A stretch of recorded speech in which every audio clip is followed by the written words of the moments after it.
花紅，嗱，你就係上一季嘅冠軍騎師啊！咁今季呢，你成績其實都唔曳噶啦，喺前5名。咁你自己覺得點呢？因為今年呢，我覺得呢就競爭劇烈咗。咁同時呢，加上最主要有高東尼翻咗嚟香港啦。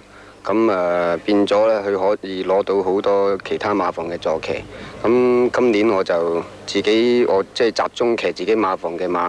咁自己馬房有馬出呢，就算有機會又好，冇機會又好，我都騎翻。就唔同舊年咁樣，即係我冇機會我唔騎，我出去出邊揾啲即係機會大啲嘅馬騎，咁所以我就可以攞到個冠軍。即係今年呢，你就外線坐騎可以話少啲啦。咁就仲有一樣想問你嘅呢，就係嗱，今年呢，就又有呢個公司騎師啦，咁另外外來騎師又唔少啦。咁你覺得即係咁樣樣呢，係咪對即係我哋本地騎師都有啲影響呢？呢個係有一個即係有一定嘅影響喺度嘅，即係外來騎師多咗呢，係對本地騎師即係嘅坐騎減少咗個機會，係有一定嘅影響。嗱，講到你嘅演出啦，就即係我個人嚟講啦，我就覺得你即係已經仲好過上季㗎啦，已經就咁你自己呢，你認為即係仲有啲咩要改進呢？仲有好多嘢要學嘅。我對自己今年嚟講呢，雖然贏馬係少咗，但我都好滿意我自己嘅演出啦。即係贏馬少咗唔係代表退步啊，但係即係自己我覺得即係都幾滿意㗎啦，已經嚇。咁當然啦，都係要講即係啲馬有冇份量啊。咁譬如轉中寶咁啊，呢隻馬嗱，你今年都贏過幾場啦，又贏冠軍賽啊咁啦。咁你即係覺得呢隻馬係唔係你即係講喺香港計騎嘅馬裏邊，算唔算係最好嘅一隻呢？可以算得話係最好嘅，即係一兩隻裏邊。咁如果你話講路程方面同佢有得比較呢，以前我都騎過隻金多多呢，同佢即係不相伯仲㗎啦，已經可以話。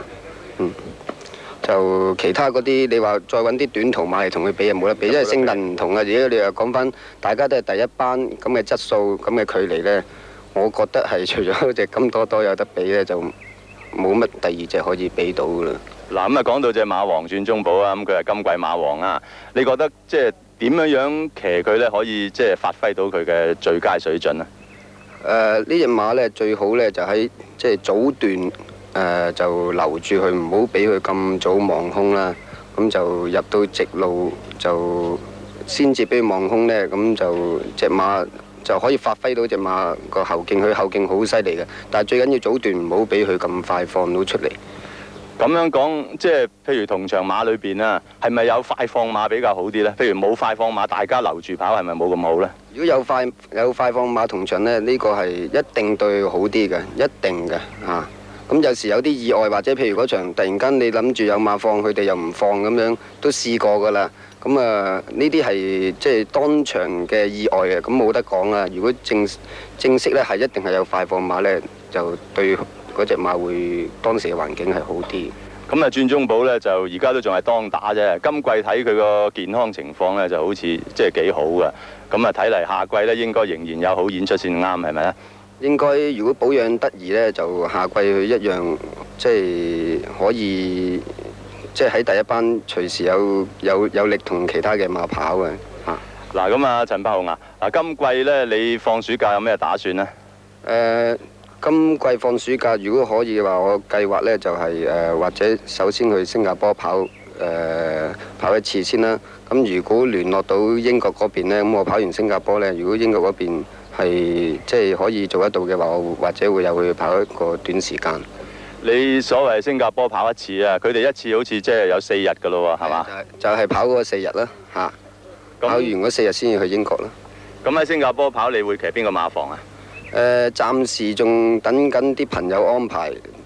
馬房方面應該冇問題，因為我去過幾次呢，即係都識到一啲圈裏邊嘅朋友，例如練馬師啊嗰方面都識到幾個。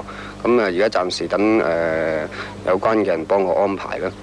咁啊，希望你今季喺新加坡或者去到英國呢都有好嘅演出啦。唔該晒你，多謝哥。